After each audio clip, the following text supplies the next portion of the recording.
All of it presents a challenge. Down-ballot candidates grapple with impact of coronavirus. Candidates running in down-ballot races, many of whom have never run for office before, knew it wouldn't be easy. They never considered that a pandemic would make running for office much more difficult. The spread of coronavirus has touched every part of American life, including the thousands of elected offices that are up for grabs this year.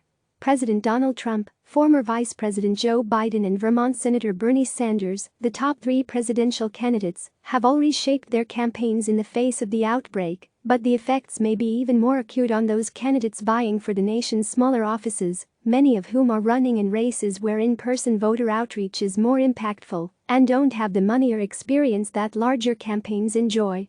Candidates, some of whom have primaries or special elections in the coming weeks, have had to scrap all canvassing, deeming it too dangerous to ask volunteers to knock on doors in their communities.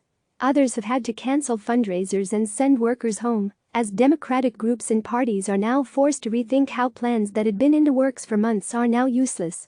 Visit CNN's Elections Center for full coverage of the 2020 race. "We would like to win, but we don't want to win at the expense of public health," said Christy Smith, a Democratic California Assemblywoman who is running in a May special election for a U.S. House seat in the Los Angeles suburbs. Smith, who advanced to the general election by finishing in the top two of the March 3 primary for California's 25th district, hopes that her diehard supporters will be able to continue to contact prospective voters from their homes, even if many are demoralized by the fact that they wouldn't be knocking on doors for the foreseeable future. "All of it presents a challenge," Smith said. "We knew the challenges were steep, but we never could have envisioned anything like this." Smith's Republican opponent, Mike Garcia, announced on Friday that he would be holding town halls on the economy in the coming week in response to the rise of the virus.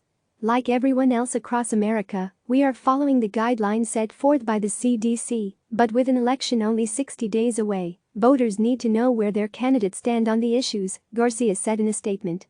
For some candidates, like Nabila Islam, a Democratic House candidate in suburban Atlanta who does not have health insurance, the impact is personal. "I'm running for Congress full-time, and I can't afford private health insurance, and I don't even qualify for Medicaid in Georgia," said Islam, who is running in the Democratic primary in Georgia's 7th congressional district. "So, I don't feel safe knocking on doors myself." Islam called off all door knocking and direct voter contact this week as she grappled with how the rise of coronavirus affected her. "It's a significant sacrifice," she said, "given that interacting with voters in person, not television advertising, was a very important aspect of our campaign." Coronavirus has largely halted American life over the past week, with schools across the country being cancelled, American sports leagues scrapping all competition, and politicians in Washington scrambling to respond to the crisis. Trump on Friday declared a national emergency to free up $50 billion in federal resources.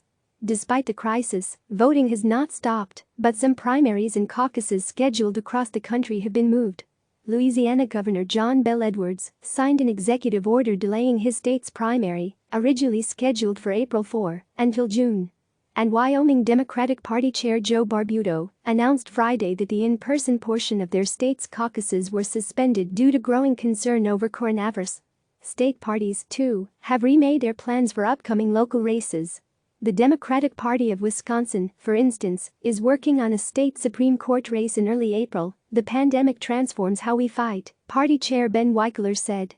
"Yesterday, we broke glass in case of emergency and switched from a massive door-knocking operation to a massive all-digital operation, and we hope everyone else in politics does the same."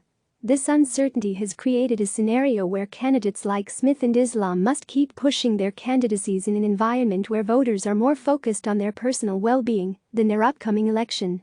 The Democratic Congressional Campaign Committee on Thursday sent all Democratic House campaigns a memo focused on how they would suggest changing campaign tactics in light of the coronavirus threat. "We're also strongly encouraging campaigns to carry out as many activities as possible virtually," the memo read. It urged town halls instead of in-person town halls and virtual phone banks instead of in-person phone banking. "This is a rapidly developing public health emergency, and we're asking campaigns to keep the safety of their staffs, volunteers, and voters in mind," the memo read. "We are urging campaigns to err toward caution in all decision-making. The National Republican Campaign Committee did not respond to a request for comment about how it was advising its candidates.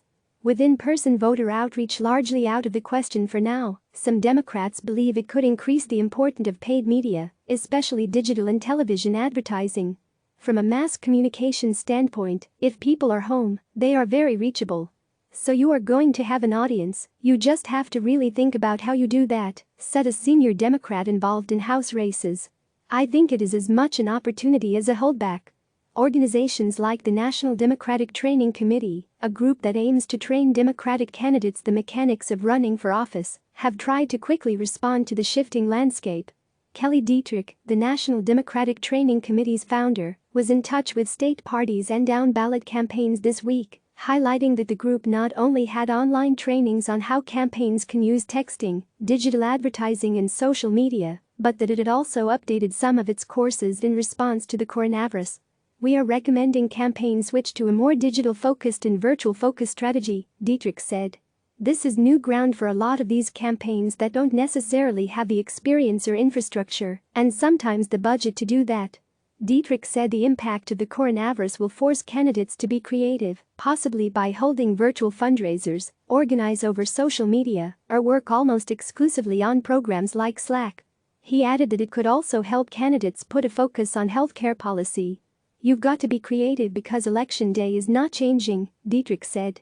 We're advising candidates not to shrink away from this. You can't ignore coronavirus. Embrace it. But the impact is even being felt by candidates with backgrounds in public health. As a campaign, you have to respond and take all the practical actions to continue to run an effective campaign, but you also have to be an example in the community, said Kate Schroeder, a U.S. House candidate in Ohio, whose Democratic primary is on Tuesday.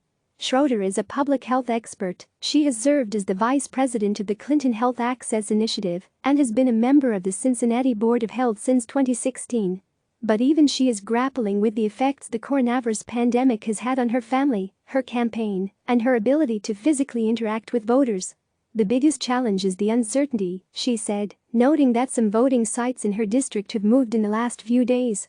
Every 24 hours the ground under you had completely shifted. But, Schroeder said, a pandemic like this also puts healthcare, already a top issue for Democratic voters, even further in the forefront. It is necessary for everyone to have it, she said bluntly. This drives home the importance of access to quality affordable health care. Click subscribe to receive the latest news.